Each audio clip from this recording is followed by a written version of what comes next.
Hey Kev, let's follow this trail over here. This looks like there might be something waiting down there. All right. Hey, wait a minute. Do you hear that? Yeah, I thought it was just me. What the heck is that? I don't know what that is. Whoa, do you smell that too? That's unbelievable. Hey, look. What the? Hey, look, those branches are moving over there. What the heck is that? Holy cow, is that what I think it is? Look at that thing. Oh my God. It's a freaking Sasquatch.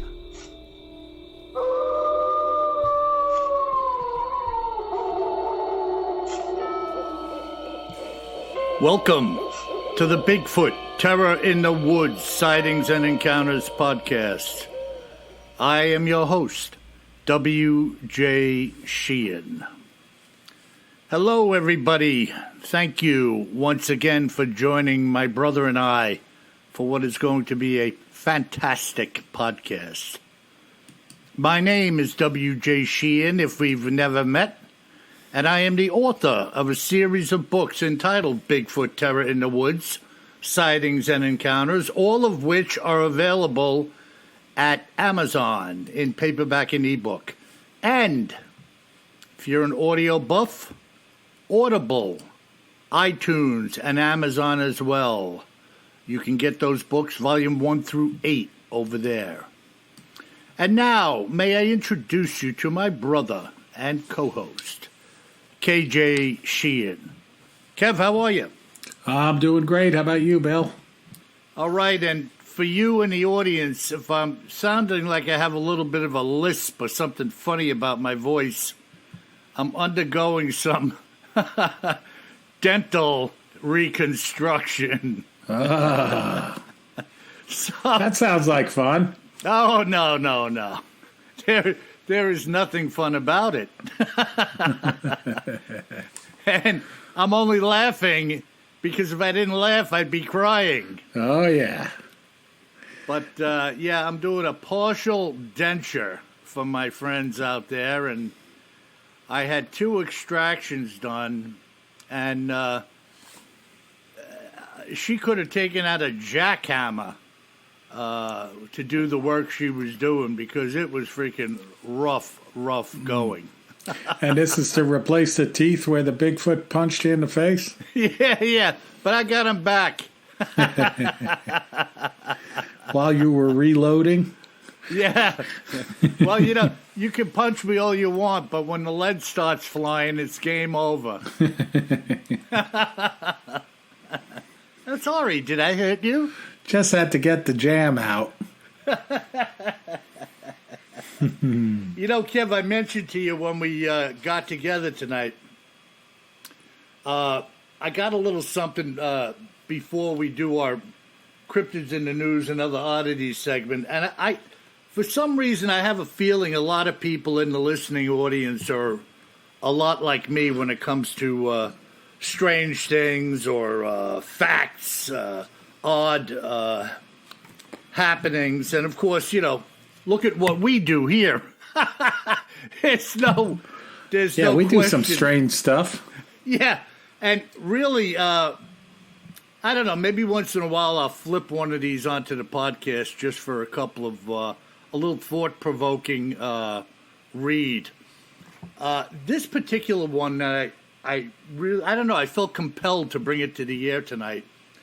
And it really is kind of like a listing of the many eerie coincidences between the assassinations of Abraham Lincoln and John Kennedy. Oh, yeah. And I think when you listen to this and it's brought to you in this format, this like listing of events, I think you're going to be pretty blown away by this. So it'll only take me 2 minutes to do this, but I think when we're done, Kev, you and the listeners are going to be like, wow. But listen to this. Both Kennedy and Lincoln were shot on a Friday. Each of them was sitting next to his wife when they were shot, and neither wife was injured. Their last names, Kennedy and Lincoln, both have 7 letters. Lincoln was elected to Congress in 1846. Kennedy in 1946. Lincoln was elected president in 1860. Kennedy in 1960. Both were succeeded by a man named Johnson. Lincoln by Andrew Johnson and Kennedy by Lyndon Johnson. Andrew Johnson was born in 1808. Lyndon Johnson was born in 1908. Each Johnson's first and last names together are composed of 13 letters. The assassins of Lincoln and Kennedy were both known by 3 names: James Wilkes Booth and Lee Harvey Oswald. The names of both Wilkes and Oswald are each composed of 15 letters. Booth shot Lincoln in a theater and hid in a warehouse. Oswald shot Kennedy from a warehouse and hid in a theater. Both Booth and Oswald were killed by a single shot from a Colt revolver before they could be brought to trial. Both Lincoln and Kennedy were pronounced dead in a place that had the initials P.H. Lincoln in the Peterson House and Kennedy at Parkland Hospital. Lincoln had sons named Robert and Edward. Kennedy had brothers named Robert and Edward. Lincoln's secretary was named Kennedy, and Kennedy's secretary was named Lincoln. And the final bizarre coincidence is this. The car in which Kennedy was riding when he was shot was a Lincoln. What do you think of that, Kev? Yeah, I had heard some of those before, but not all of them. So there's some really good ones in there. Yeah, I mean, just totally bizarre factoids, as I call them, you know? Yeah, pretty cool.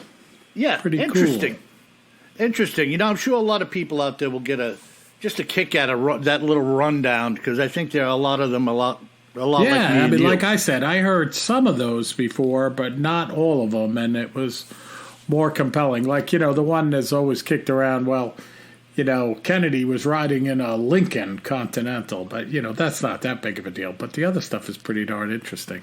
Yeah, but it's the conglomeration of all of them that is like, really, that is like these dates being like 100 years apart for like everybody and the same. Yeah, that's pretty cool. I hadn't heard that before. And the brothers and the sons and the names and it's just so far out there that so many different things like kind of laid out similarly to both men's lives and their deaths. Very strange. Pretty cool. Yeah. Speaking of pretty cool, that's what it is here tonight. Yeah, it's getting cold tonight. I was in Charlotte for the last couple of days. Charlotte, North Carolina. Drove back here early this morning before work, and it was warm all day today. A little bit of rain, some pretty good thunderstorms, and then after the thunderstorms went through, it's chilly. It's supposed to be chilly tomorrow, too.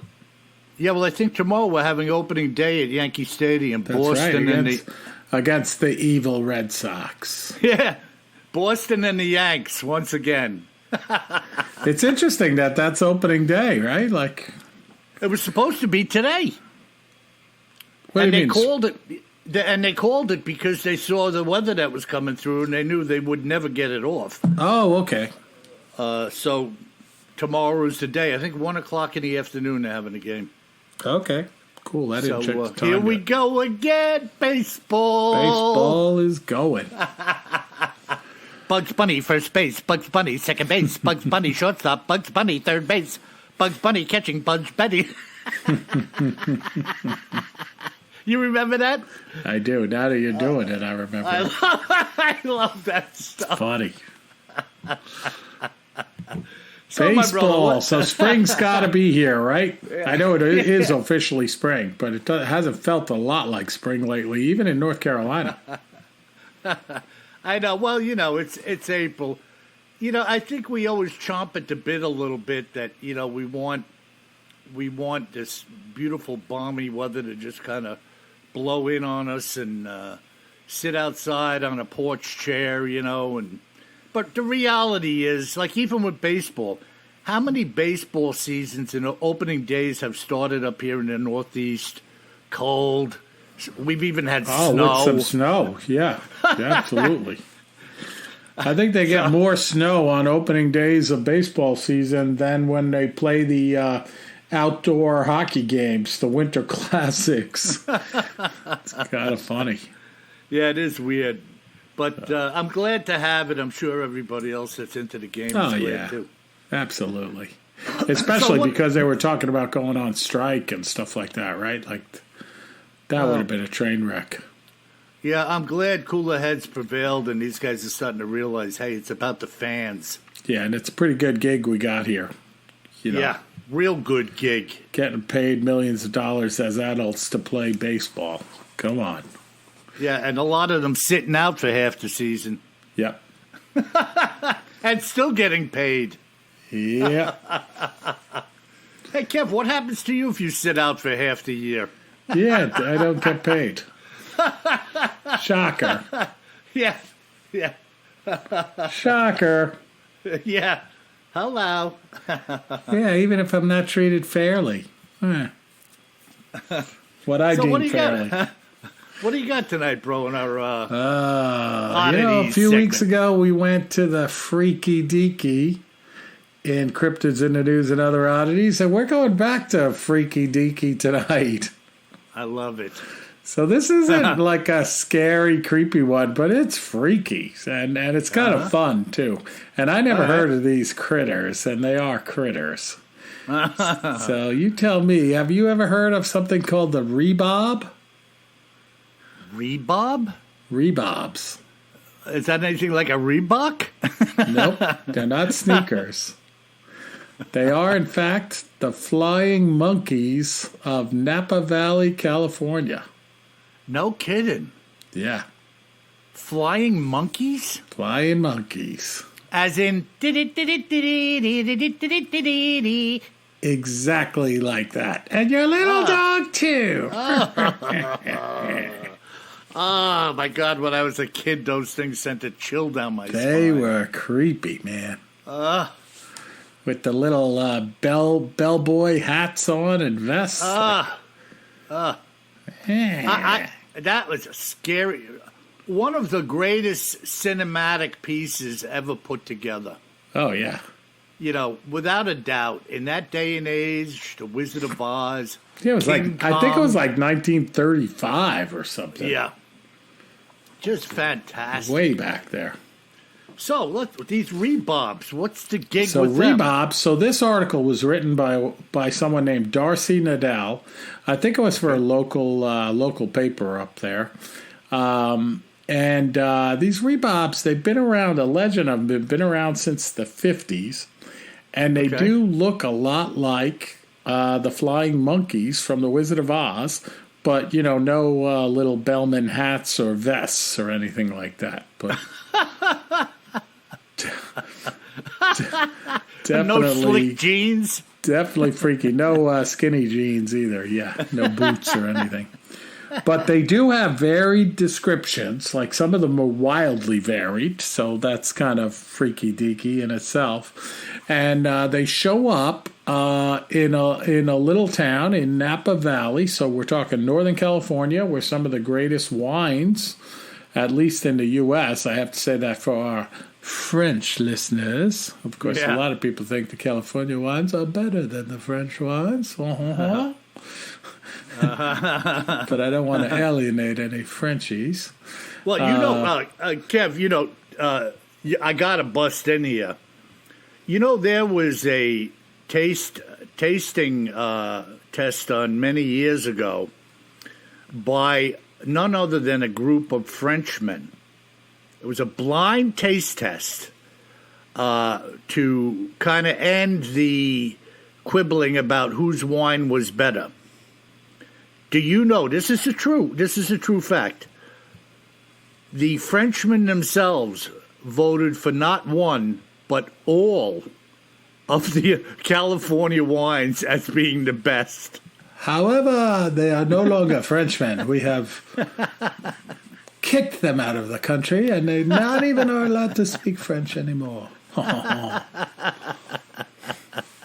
voyage. Bon voyage, monsieur.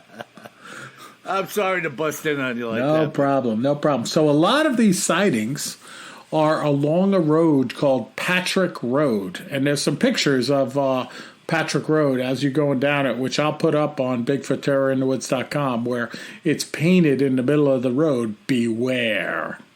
Wow. Yeah.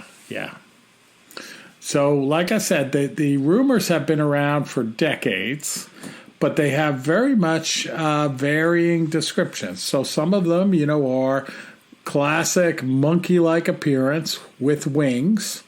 Some of them are kind of half monkey and half robot with wings, which when you think about it, like the Wizard of Oz monkeys were a little bit robot-like, probably just because of the limitations of costumes, Yeah, but the face was a little robotic looking, right? What do you think they were in the movie? I think they were people dressed up, for sure. Just maybe even children, right? Children, yeah. Gave them roles as children, monkeys making them movie. work 24 hours a day, and no food, and they're paying them like 50 cents for the day. Sounds like me. One of the accounts that people talk about of the Rebob sighting, this one's one of the different ones, is that it's like covered in branches and looking like a walking plant, which is kind of interesting, right? Yeah, that would be weird. Picture seeing that. Yeah. And then the origin of the Rebobs varies as well as the appearance. And some of them are pretty cool, and they attribute the creation of the Rebob to some sort of mad scientist. So let me run through a couple of these. So one is monkey-human hybrids. So it's basically this scientist was trying to combine monkeys and humans for combat purposes. And a lot of these are related to combat, probably because it's Napa Valley, They're like, it must be the military doing something weird. And when this scientist was combining monkeys and humans, one of the experiments got out of control and the monkeys escaped and killed him. Yeah, kind of like the old gorilla falling off the crashed circus train. Exactly. We've heard that one. And here's one that it's a monkey-bat hybrid. Not a Louisville slugger bat, but a flying bat. And talks about a scientist, again, trying to breed some kind of hybrid animal for military purposes. And in this case, they were fusing bats and monkeys together. Pretty creepy. Yeah, it sounds like a remake of an old Chilla Theater episode. Yeah, Chilla. That six-fingered hand coming out of the ground. And how about the creature feature? Ooh. So speaking of creature feature, how about this one? This one claims that yet another scientist was working for the military to create a better soldier during World War II. And he used the Patrick Cemetery on Patrick Road to obtain new bodies for his research. And this author writes, I'm not sure how the flying monkeys came into play related to this particular story, but it's a good story. You can't knock it for being a bad story. It's a good story. Yeah. So the way you run into one of these Rebob flying monkeys is basically you go up Patrick Road to the end of Patrick Road, and this is again, I'll put a picture of it up there. It's a little like 2-lane road without even a line down the center of it, like in the tall grass of Napa Valley.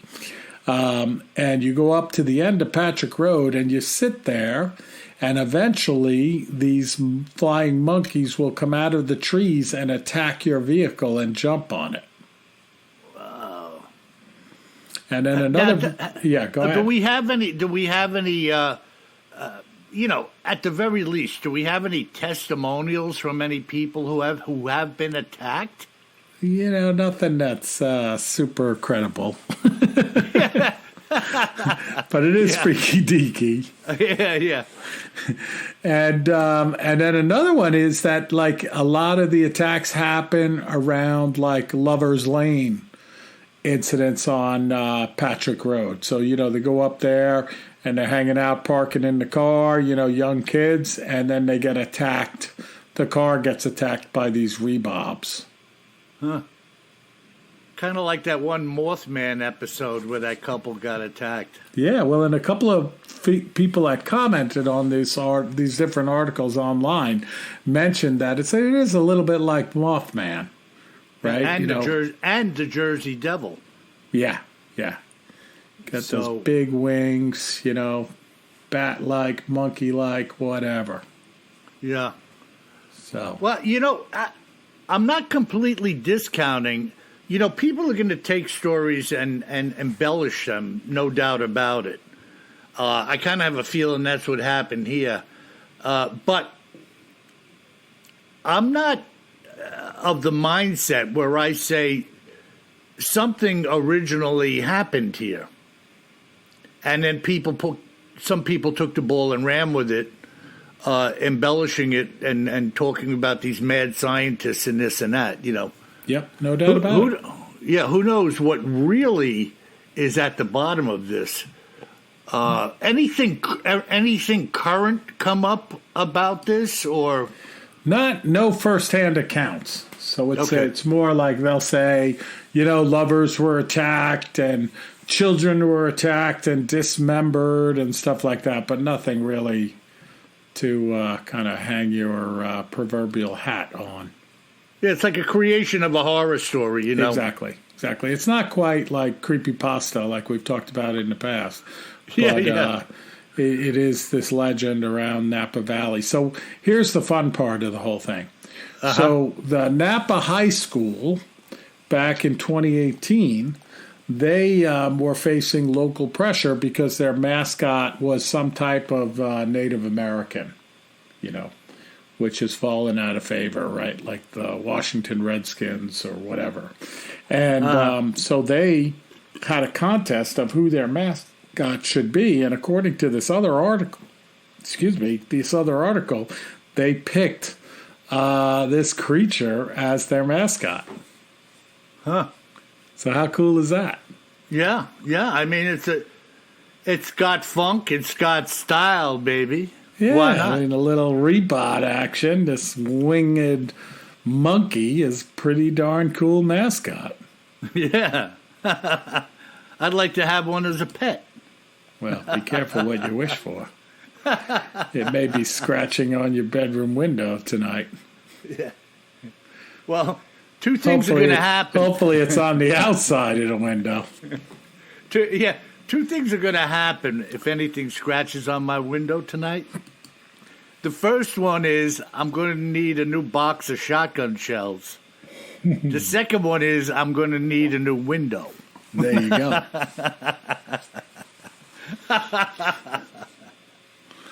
What's going on over there? Just a little Rebob. A little reload for the Rebob. You see my neighbor's lights go on, Everything okay, Bill? Pull. Boom. And another one bites the dust. How I might have to put the picture up of the Wizard of Oz monkey, too. When you see a picture of this thing, they had these little pointy, like, horn-like ears, too, Bill. Like a bat, like a, yeah. You know. And the clown-like face with the red lipstick on it. Yeah. Can't get enough of them. Yeah, well, look, I don't know where Rebob shops for red lipstick. No, this isn't the Rebob. This is the Wizard of Oz monkey. Oh, yeah. Yeah. You know, they were in the makeup room before they hit the stage. They were. We'll definitely put them up on the website, BigfootTerrorInTheWoods.com. Under this episode 145. Yeah, a couple so, of Bill, yucks. that's our freaky deeky this week, the Rebobs of Napa Valley, in our Cryptids in the News and Other Oddities. What kind of account might you have for us today?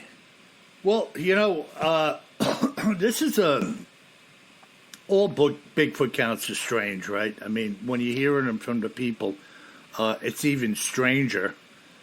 But this brief report was given to me by Tammy Bakerfield, a native of South Dakota.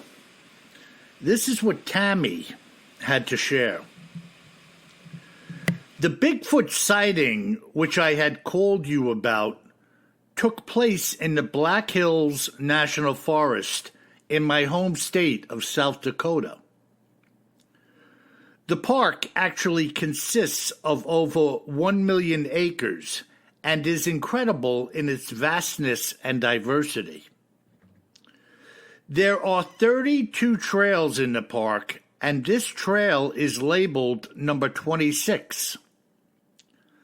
My sister Louise and I have been on all of the trails more than once, some of them dozens of times, so we have a pretty good feel for the park. This particular trail is one of our favorites for doing a little snowshoeing or cross-country skiing in the winter months. But it was in the beginning of August when this sighting had occurred. When hiking this trail, there's not a lot of elevation change, which is why it's ideal for snowshoeing. Perhaps maybe 500 to 700 feet total throughout your hike. She's talking about the height change or elevation change. The majority of the trail is marked and primarily old, well-worn vehicle trails throughout. There are, however, areas marked as trail where you are confronted with nothing but 4-foot-tall grass. It's not much of a trail, if you ask me.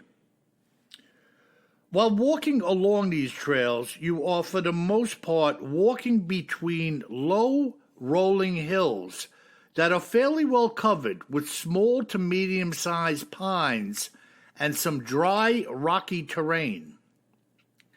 Many of the hills run down into what I would call a small grassy meadow or a field. Louise and I were coming down this one old car path with somewhat of a tunnel effect to it. We were flanked on both sides by 100-foot-tall hills and pine trees, with our view ahead of us being a fairly dense grouping of pines amidst some tall grass. We were maybe a quarter of a mile away from the grassy area that I just described, and the view to both sides was obscured by these low hills. It was from the left side of this grassy field that a huge Bigfoot came walking out into the field of tall grass, moving straight across our field of vision until it was concealed once again by the hill on our right side. So they had a window, like a tunnel effect going on, and here comes this Bigfoot cruising across the field that they were heading towards. As soon as we had seen it, The two of us froze in our tracks, and we watched as it walked across the field. This grass, by the way, was in fact the 4-foot-tall grass of which I spoke earlier. As the creature was walking through it, the grass basically was level with its upper thigh area. The creature was maybe 500 yards in front of us as we watched it walking. And it seemed to be completely unaware of our presence up the trail. After it had gone by, we waited for maybe 10 minutes and slowly proceeded to where we had seen it. We made it over to the field. We were pretty frightened to be standing where this thing had just been. It was then that Louise pointed a finger in the distance and said, "Look, Tammy, there it goes up on that hillside." She was pointing towards a somewhat barren slope, maybe 1,500 yards away, where we could see its dark body lumbering along. As we stood on the road which parted the middle of this tall grass, we could see that it had come down one hill to our left and moved straightway across the field to our north. The tall grass was parted where it had traveled. The two of us stood there dumbfounded by what we had just seen. There's quite a few streams and water sources in the park, and many different small animals can be seen scurrying around as you hike. But when you see something of this size, you can't help thinking, what is it doing out here? And where was it going? I was in shock, and it was a total shock to our senses as well.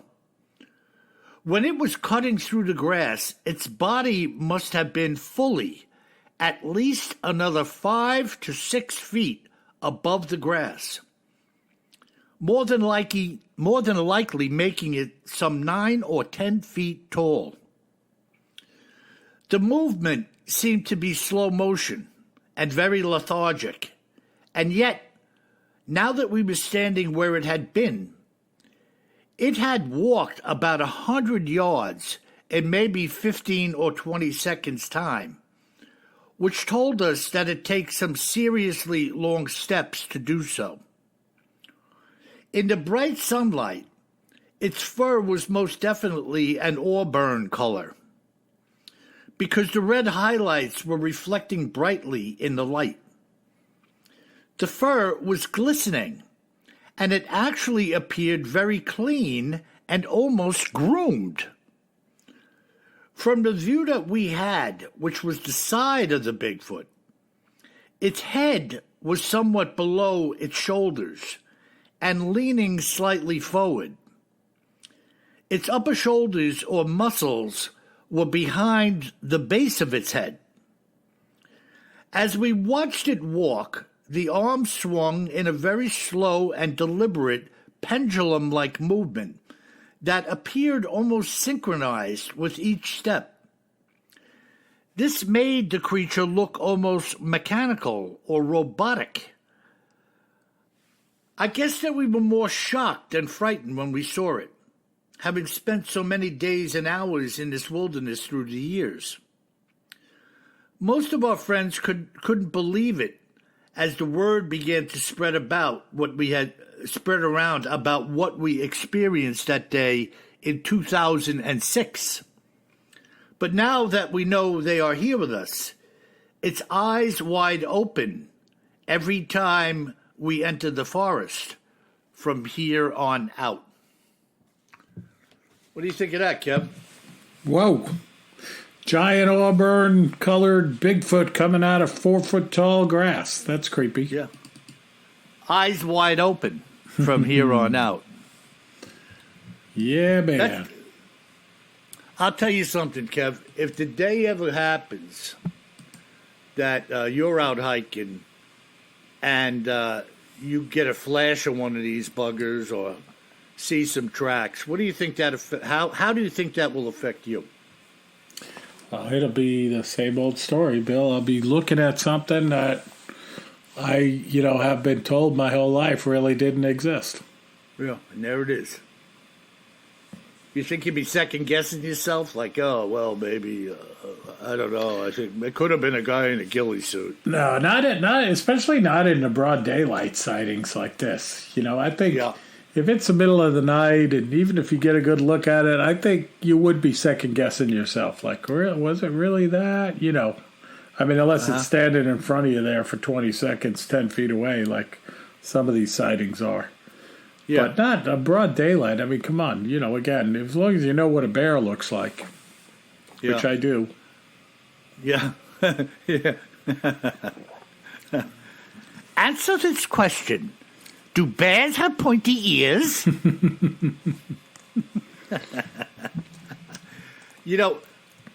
Again, just a matter of weeks ago, Kev, weren't we doing that one about the Strawberry Field Trail or the Strawberry Trail? Yes.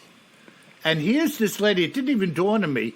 Here's another couple of gals walking through another area with labeled trails, a place they were well familiar with, as was that other woman. And they're out there just doing what they do, exercising, hiking out in this South Dakota wilderness, gigantic park. And just, it was time. It was the lottery ticket that was theirs, Oh, and I've been out there in the Black Hills, boy. Beautiful area, but really rural and stars like you wouldn't believe at night. You're talking really like cool. Hollywood? By the way, did you see Will Smith wallop that guy? Yeah, Chris Rock. Boy, oh boy. That's crazy. I still can't figure out if it's staged or what, I don't believe anything I see in Hollywood except for the hairy man. Like, if the hairy man walked out in the theater and bopped him in the face, then I'd be a believer. Yeah, well, I'll tell you something. If the hairy man walked out into that theater and started something, I think everybody initially would be, oh, what are we in for here? Like it's some goofball. Next thing you know, the place would clear out. Whoa, I tried to pull its mask off and it bit me. Yeah. Yeah, it bit me. There was no mask. There was no mask. I tried to pull its fake teeth out. Guess what? They weren't fake. Yeah. How about the description this lady gives of this thing appearing like it was groomed? Yeah. Yeah, that was pretty interesting. I don't think we've heard that one before, Bill. I haven't. I hear so much stuff, it's hard to recollect. There might have been a couple that witnesses said they looked like they were brushed. But and then there's the others that are totally off the chart, with crap crusted on the fur and straggly. Yeah, that's much more typical. Dirty and crap all over them. Yeah, and extra leaves, stinky. Extra stank. Yeah, so there you have it. It's just another bizarre, and from South Dakota, not necessarily noted as a hot spot for Bigfoot sightings, and yet here we have somebody, South Dakota. Certainly very rural out there, Bill. Yeah, and you're talking, what'd she say, 1 million acre park? Oh, it's just huge. Huge. A million acres. Yeah. That's right out there by Mount Rushmore. It's just beautiful. Okay. Kind of like she described it, low rolling hills. Oh, yeah. Yeah, and they have some weird rock formations, too, out there, too. Uh-huh. Yeah, well, that's what makes America I don't mean so the ones great. that were carved to look like presidents. Yeah, that's a weird rock formation. That happened naturally. Nobody carved it, dude. It was a glacier. The glacier knew that we were going to have those presidents. A founding father glacier.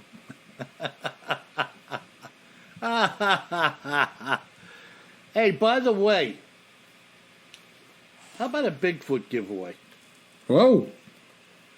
In other words, an autographed Bigfoot book. For me, Bill? No. My birthday was about a month ago. Well, look, you can send in, you can reply through the website, and you can answer the question. And if I happen to select your answer as being the better, well, really, this question, Like what is the square root of 225? 15. No, that's not the question. Oh. The question is going to be fairly simple. What is the difference between a hurricane and a typhoon? Ooh. So if you're listening right now, and obviously you are, and you would like to have a shot at an autographed copy of one of my books, go to Bigfoot terrorinthewoods.com, hit the contact link, and answer the question, what is the difference between a hurricane and a typhoon? And you will be in the running. And if you weave a cryptid and or a hairy man into it, that's bonus points.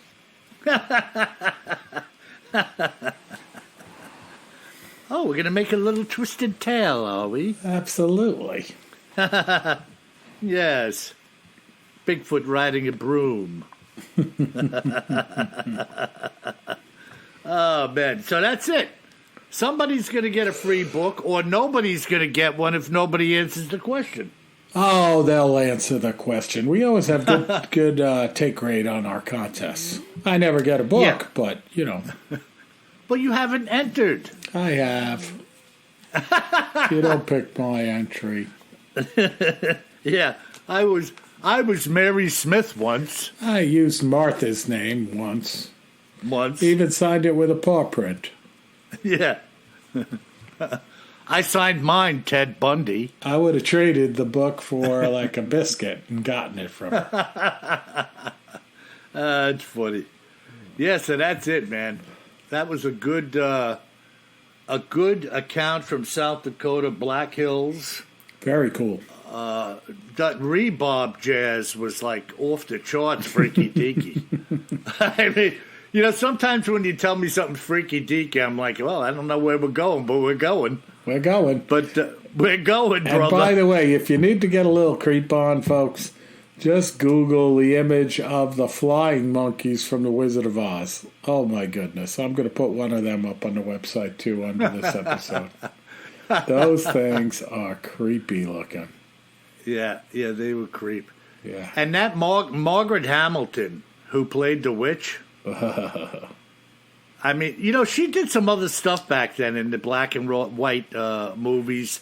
I think she even did some, like, coffee commercials or something. She did, like Maxwell House or something Yeah, like that. yeah, am I right? Yeah. I'm not sure it was Maxwell House, but she did do some coffee commercials way back when. But she was made famous by that role. I hope those people made a few bucks doing that. You know how a lot of people I think they got made ripped about off? $7. Yeah. The split between them, no, they didn't get anything. I mean, you know, other than Judy Garland, right? She probably made a good mint on it. Yeah. It saddens me to know how many of those people got shanghaied back then, like the Little Rascals. Oh, yeah. These Hey, maybe kids the were Little just- Rascals were the Flying Monkeys, actually, now that you mention it. Could That's be. a good Maybe theory. I'm going with that. It's a side gig. Yeah, the one looks a little bit like Spanky. Remember Stymie saying, they're not babies, they're fidgets. Remember them two burglars that were posed as babies and they were in the carriages? Oh, yeah. And the one guy had a cigar. Gee, Miss Crabtree, you smell like a new haircut. I love those guys, man. I haven't seen them in a long time. Yeah, I don't even know where you would go to see them, you know. But Yeah. You know, the rumor is, too, remember they used to have those, like, go-kart and fire engine go-kart races down that huge hill? yeah, they'd build those contraptions. Yeah, and that was up in that hill. I've walked up and down that hill in Ithaca, New York, East Buffalo Street. Apparently that's where they filmed that, and it's like the steepest hill you ever saw. Like, they definitely got hurt riding those things down that hill. Yeah, I wonder what the crash rate was exactly. You know, it was high. It was hard to walk down that hill. Yeah. No workers' comp cases back then, you know. No, nothing. Get up, rub some dirt on it. Yeah. Tape an aspirin to that wound. No movie theater actors guild. No. All right, Bill, we're going to listener mail. All right, let's have at it. First email comes in from Caitlin, and it's about Bigfoot physiology. Huh. She says, "Hi, Kevin, Bill. I've been a long-time listener of the podcast and a short-time audiobook listener for Bill's books. Due to the nature of my career, I love listening to the Cryptids in the News segment where I get to learn about other creatures and some from my own state of New Jersey. Mm-hmm. I haven't seen the New Jersey Devil, but hike in the Pine Barrens and work near the Pine Barrens. I wrote you both to get your opinion on a few aspects of alleged Bigfoot behavior. My career is in chemistry, and I've always had an affinity for science in the truest forms.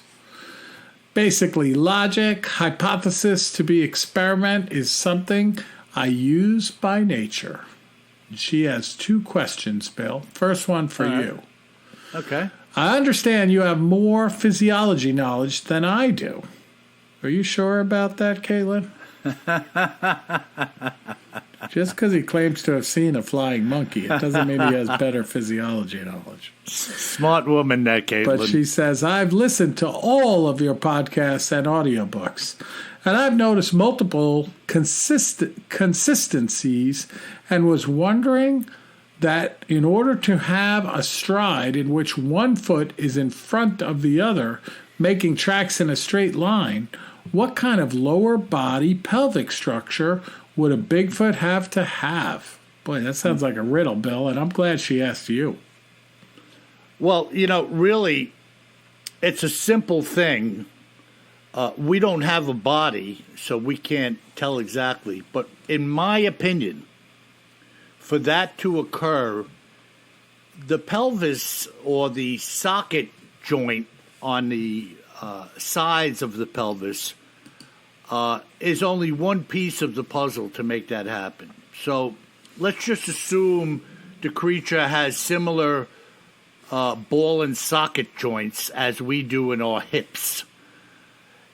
It would be a matter of the construction of that ball and socket joint as well as the knee joint where the upper and lower leg bones meet. And then really, almost as much or more than anything else, how the muscles and the tendons were attached to the bone that could allow such movement to occur when walking. We can't. It's an odd thing. We can do that, right? We can walk like that as humans, but it's not natural. Right. But a ballerina or a gymnast walking a high beam or walking the balance beam, we can do that, but it's not our casual gait. Right. And it really wouldn't take a lot structurally to make that happen. It's just that we're not created that way. But we can do it if we wanted to. That's right. It's just not natural. You don't go walking down the street like that. No. But it would be more of a structural thing encompassing quite a bit more than just your hip, your pelvis, to make that happen. But it could easily have been created that way.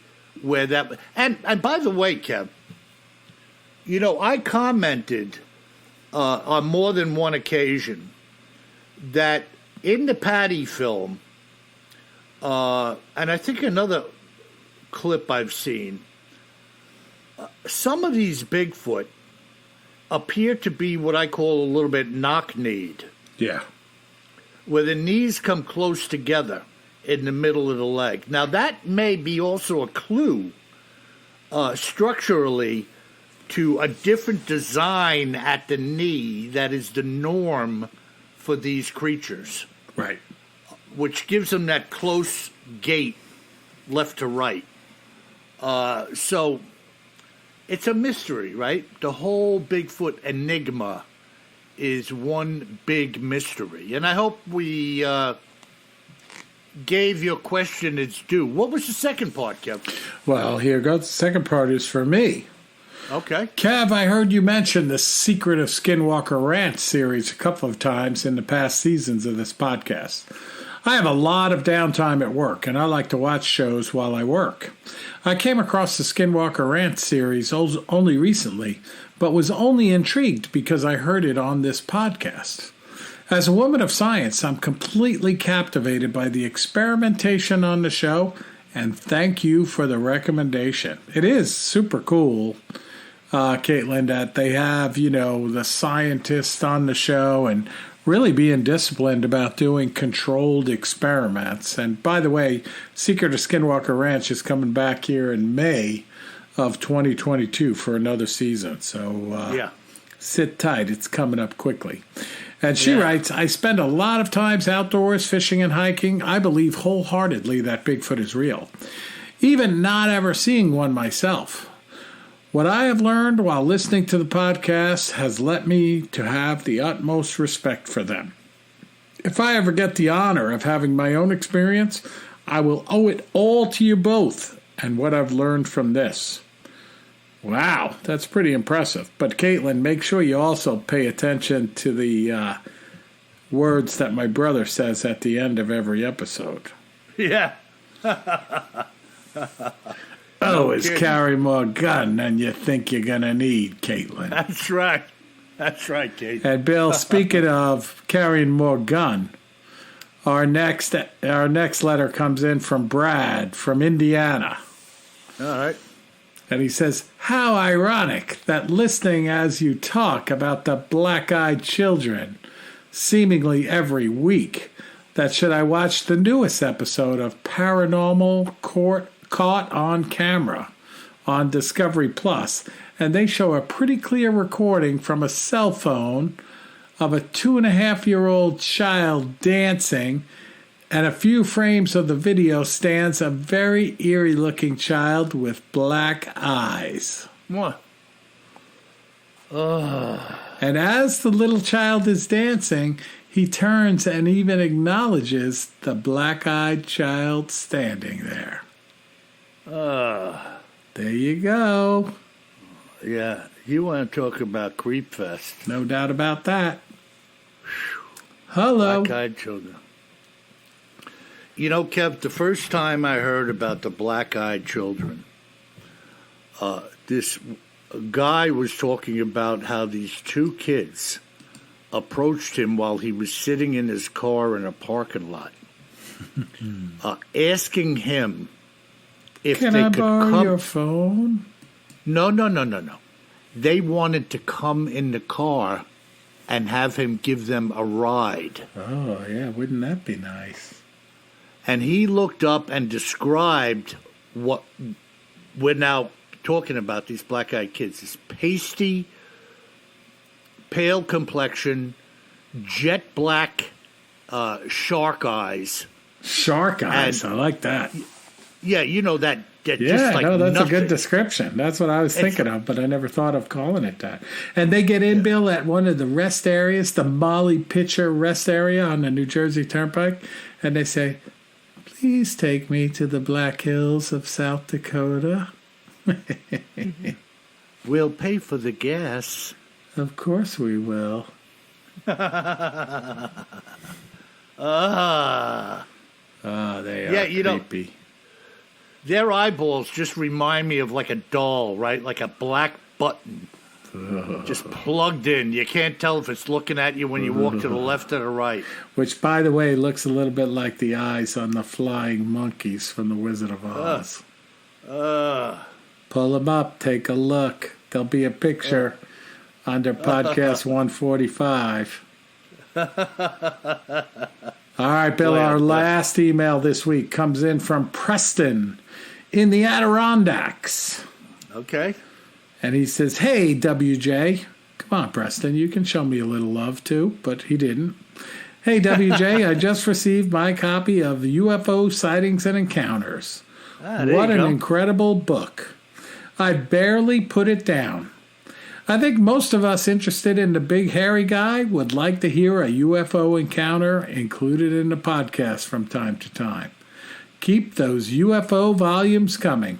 I'm still here in the southern Adirondacks, keeping eyes and ears, searching for the hairy man. Preston. Good deal with that. By the way, I forgot to announce today, folks, if you're unfamiliar with me and the work I do, I just released UFO Sightings and Encounters Volume 1, W.J. Sheehan at Amazon. Do yourself a favor and grab a copy of that bad boy.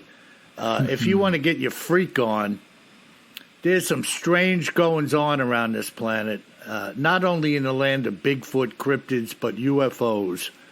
And there are some stories in there, including my own, that'll just rock your world. And apparently Preston took me up on the offer and picked up a copy. Nice job, Preston.